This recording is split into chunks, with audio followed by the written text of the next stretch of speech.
যোগে ভুলভ্রান্তি পাওয়া যায়, আনমার্ক থাকে।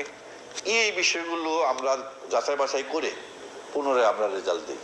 2024 সালের এসএসসি ও সমমান পরীক্ষার বোর্ড চ্যালেঞ্জের বা পুনঃনিরীক্ষণের ফলাফল প্রকাশের তারিখ চূড়ান্ত করা হয়েছে।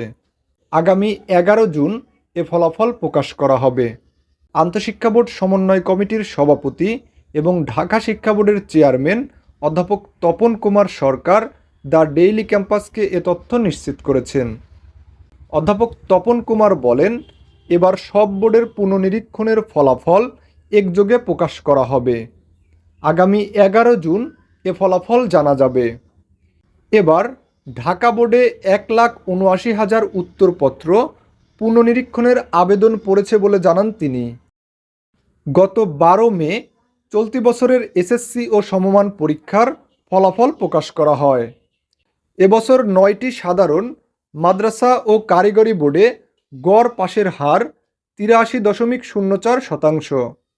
প্রতিবারের মতো এবারও প্রকাশিত ফলাফলে কারো কাঙ্ক্ষিত ফলাফল না এলে পুনঃনিরীক্ষণে আবেদন বা খাতা চ্যালেঞ্জ করার সুযোগ দেওয়া হয়।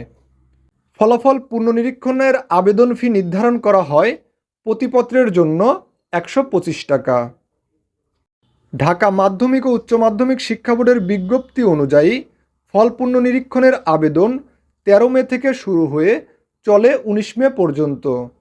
পুনঃনিরীক্ষণের সময় বাড়ানো হবে না বলেও তখন জানানো হয়েছিল।